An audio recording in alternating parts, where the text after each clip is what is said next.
आई सजन कसाई भये राम जी के चेहरा। अब यो तो भक्ति कीजिए, क्यों लगे हुए हैं जिसमें नहीं कुछ होने वाला है। असली चीज तक करिए, अभियो तक करिए।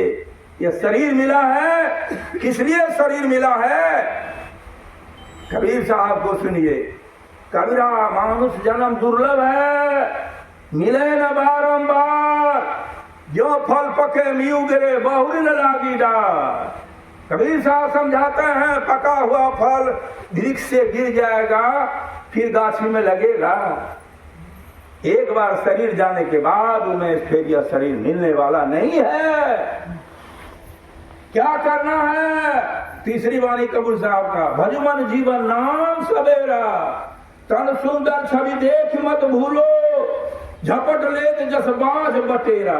बाज काल रूपी बाज, जब चाहेगा पकड़ लेगा, लेके चल जाएगा। आजकल ऐसे नहीं मरता है वो, कैसे भाषण दे रहा है गिर गया, हार्ट अटैक हो गया, डांस कर रहा है मर गया। आजकल तो मरने में कमाल जादू हो गया है, कुछ नहीं, गप नहीं, कुछ नहीं, चला जाता है। कब किसका शरीर छूट जाएगा?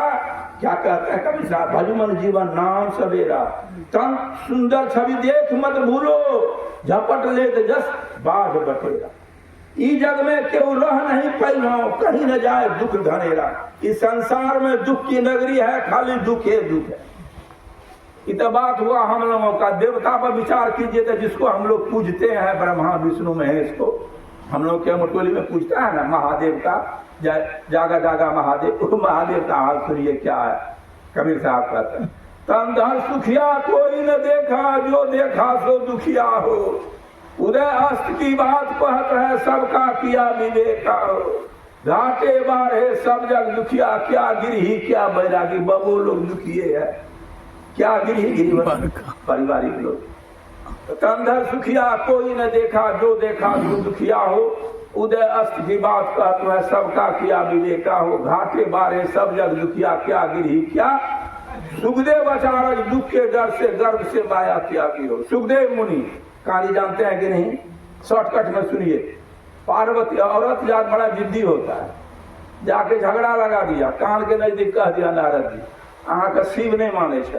तो एकदम गलत बात। महादेव तो हमको इतना मानते हैं जिसका वर्णन नहीं है। क्योंकि जब माने छे तो गला में पीछे से कहलक कहियो कर, हौसिए तो नहीं कल के हो गया शंका। भांग तीसरा भांग। महादेव पूछा गौड़ा, गौड़ा गाल फुला के बैठे हुए है, तो हमसे कुछ नहीं होगा। दोनों बेटा लीजिए, हम कुछ नहीं करेंगे, हम चले ले रहे, हम इससे कुछ नहीं होगा। तो लगता है नारद जी आए थे, करके हाँ कहा कि सुनो ठीक है, यदि तुम जानती हो नहीं चाहती हो तो लोग कहते हैं, जब तक हम कहेंगे, जना हम कहे यहाँ करने सुनो मन लगते नहीं लगते। कहा सुनो, जब तक हम कहेंगे अमर कथा कहेंगे, तब तक ध्यान से सुनना, इधर उधर मन को नहीं रखना, तब कहेंगे। दौड़ा करके एकदम जो कह रहे हैं सुनेंगे। करके कथा सुनोगी तो अमर हो जाओगे। जब अमर होने की बात है, हम और आप भी कथा सुनेंगे तो अमर होंगे। ये कथा की बात नहीं है, लेकिन महादेव जी कहे हैं गौड़ा से। तो कहा कथा शुरू किया, डमरू बजाया, सब भाग गया, वो सुग्गा का डिब्बा रह गया, डिब्बा उसमें जीव पड़ा था। कहानी शुरू हुआ, कुछ देर के बाद ये सत्संग में नींद आना जरूरी है। ये निनिया देवी जो है, आगे कहानी है बाद में कहेंगे। कुंभकर्ण को जब मारने लगा था, नींद क्यों आता है? नींद आ गया। 6 महीना रावण का भाई था, तो 6 महीना सोता था, 6 महीना जगता था। जिस दिन जगता था तो हाथी घोड़ा कुत्ता जो मिल गया खा रहा है। तो उसी को जब मारा ना तो श्राप दिया कि जाओ, अब हे राम तुम हमको मारा है ना, जहाँ तुमको श्रापित करते हैं, जहाँ जहाँ तुम्हारा सत्संग होगा निनिया देवी तुमको तंग करेगा, वो सूतेगा लोग। इसीलिए आलस आना जरूरी है। गुरु बाबा हमारे यहाँ आए थे, सोने नहीं देता, एकदम हम टुकुर टुकुर किया झुकरा तू, ऐसे वो कहते रहते थे बाबा। नहीं निवास बाबा, निवास बाबा। इसीलिए सत्संग में ध्यान से बैठिएगा, डांड सीधा करके बैठिएगा। तो वही अमर कथा जब हुआ वही हुआ। गौड़ा सो गई, वो तो कहानी था, राम का श्राप था तो श्राप करना ही था। वही सो गई, सो गया गौड़ा। गौड़ा गौड़ा तो भोंक काट रही है। कहा हाँ कौन कर रहा था? वो सुग्गा का बच्चा हाँ कर रहा। त्रिशूल को आदेश दिया, अमर कथा सुन लिया है, अमर हो जाएगा, जहां है उसको मार के भागा डिम्बा। व्यास मुनि गंगा के नजदीक में तट में व्यास मुनि की पत्नी सूर्य को अर्घ दे रहा था। संतान के लिए सूर्य भगवान को पूजा कर रहा था। यह भी कारण है छठ माता करने का। सूर्य भगवान को कर रहा था, हे भगवान हमारा संतान दे। जैसे कर रहा था मुंह बाय हुआ था, उसी के पेट में चला गया। वही 12 साल हो गया था, निकल नहीं रहा था, पेट बड़ा हो गया था। अब मरती तब दोनों पति पत्नी कहा, दोनों क्रिया खाओ, जल उठाओ, सूर्य भगवान की तरफ कहो हम निकलेंगे तुम्हारे पेट से तो शादी नहीं करेगा। कहा नहीं करेंगे, जाओ निकल जाओ। वही सुखदेव मुनि अचानक दुख के डर से गर्भ से माया त्यागी हो। सांच कहे तक कोई नहीं माने, ब्रह्मा विष्णु महेश्वर दुखिया जिनिया राह चलाई हो। ये तीनों दुखिए है। जो खुद दुखिया है दूसरे का दुख क्या बांटेगा। पैसा वाला दूसरे को पैसा दे सकता है, जो पढ़ा लिखा आदमी है मूर्ख को पढ़ा सकता है, लेकिन जब देवता लोग खुद दुखी है आपका दुख नहीं बांटेगा। क्यों नहीं बांटेगा? ब्रह्मा विष्णु महेश्वर ईश्वर लागी काई, इन्हू भरोसा मत कोई कहिए, इन्हीं न मुक्ति पाए। ये देवता लोग मुक्त नहीं है। ऐसे ऐसे कोटि ब्रह्मा है, कोटि शिव है, कोटि दुनिया है, कोटि आकाश है, कोटि पताल है। पलटू साहब कहे सत्संग योग में पढ़ लीजिएगा, कोटि ब्रह्मा कोटि विष्णु कथे बानी, कोटि है सहस्र, कोटि देवियां है, कोटि करोड़ करोड़ है ये संसार। ऐसा ऐसा करोड़ करोड़ है। ये 7 महादेश ऐसा, सूर्यलोक अलग है, चंद्रलोक अलग है। गया है ना, भारत का चला गया है रॉकेट। एक महिला गई थी वहां चंद्रलोक पर, जाके वहां नया नगर बस रहा है। ऐसा ऐसा दुनिया अलग अलग है। ये सब देवता के ऊपर में जो है वह कौन है? सतगुरु है। क्या कहा है संत? अंत में कबीर साहब कहते हैं, संत सुखी मन जीती हो। जो मन को जीत लिया है वही सुखी रह सकता है। 30 हाथ उठाइए, कौन चाहते हैं दुख? कोई नहीं दुख चाहते। सुख चाहते हैं, सुख चाहने का क्या करना पड़ेगा? संत जो उपाय बताया सो करना पड़ेगा। रामकृष्ण परमहंस जी महाराज बंगाल के क्या कहते हैं? दुर्लभ मानव जीवन पाकर जिन्होंने ईश्वर पाने की चेष्टा नहीं किया, उसका जन्म लेना निरर्थक है। बाबा का भी समय है, हम समय ज्यादा ले लिए, आधा घंटा हो गया है। कल बाबा नहीं आए थे, इसीलिए कल का आज चले गए थे, कल भागलपुर, इसीलिए नहीं आए थे। 5-10 मिनट और ले रहे हैं आगे।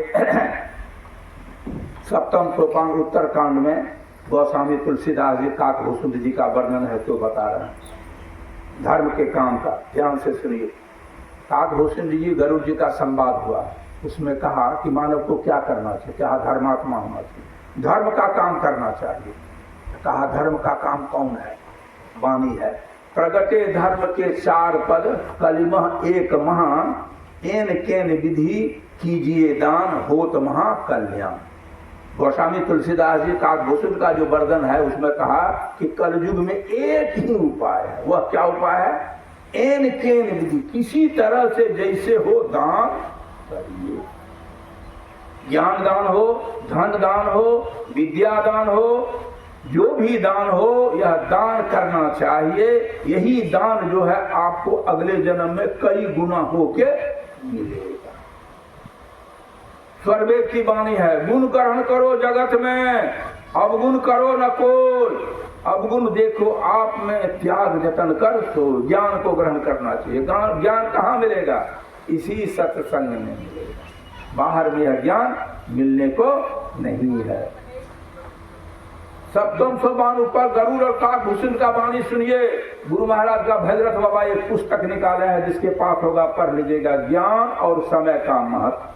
गुरु महाराज का एक ही प्रवचन उस किताब में निकला। क्या निकला है? ज्ञान और समय, 2 चीज ख्याल करिए। ज्ञान किसको कहते हैं? कहा ही वेद मुनि वेद पुराना, नहीं कुछ दुर्लभ ज्ञान समाना। संसार में ज्ञान से बढ़ के कोई चीज नहीं है। उदाहरण के तौर पर सांप आवेगा अदसर, आप हम डर जाएंगे। बच्चा के नजदीक आवेगा, वो क्या करेगा? वो लेके उससे दुलार पिलार करेगा। क्यों? वहां ज्ञान नहीं है। आपको हमको सत्संग में किस लिए आते हैं? इसी ज्ञान के लिए आते हैं। कौन काम करना चाहिए, कौन काम नहीं करना चाहिए, ये ज्ञान कहाँ मिलेगा? इसी में। गीता का ज्ञान सुनिए। गीता महाभारत का बात है। महाभारत 18 खंड, 18 खंड में एक खंड है उसका विष्णु पर्व, विष्णु पर्व 18 भाग, 18 भाग में एक भाग गीता, गीता 18 भाग, महाभारत की लड़ाई के दिन 18 दिन, 8 1 9 अक्षर से बेसी कुछ वो नहीं होता है। गीता का क्या कहा? नैनं छिद्यन्ति शास्त्राणि नैनं दहति पावका न चैनं कलेदन्ति न सोचतो वार्ता। आत्मा अजर है, अमर है, ये आत्मा कभी मरता नहीं है, ये परिवर्तन होता है। मन के साथ अभी गुरु महाराज का प्रवचन हुआ, उसमें जो ध्यान से सुने, मन के साथ ये जीवात्मा चला जाता है। कहाँ जाएगा? हम जैसा अभी कर्म करेंगे वह कर्म जाके अगले जन्म में कर्म गति चाहे न चढ़ी। कविता मुनि वशिष्ठ पंडित ज्ञानी शोध के लगन धरी, सीता हरण मरण दशरथ के वन में विपद करी, सीता हर ले गया रावण, सोने के लंक जड़ी, कोटि गौ दान करत नकली गिरगिट जोनी पड़ी। 1 करोड़ दान देता था गाय राजा नग, राजा दशरथ के वंशज का था। एक दिन गलती किया, दान दिया हुआ गाय फिर दोबारा ब्राह्मण को दान दे दिया, गाय चोरी हो गया, हटिया से खरीद के ले आया, फिर दान दे दिया। 2 ब्राह्मण आपस में लड़ गया, दोनों मरा। आकाशवाणी हुआ कि राजा होकर तुम इंसाफ नहीं किया, जाओ तुमको गिरगिट जोनी में जाएगा। सत्संग हुआ तब उद्धार हुआ। उन्हें ही ये सत्संग जो कराए बहुत उत्तम काम कराए। एक वाणी और सुनिए लक्ष्मीनाथ गोसाई का।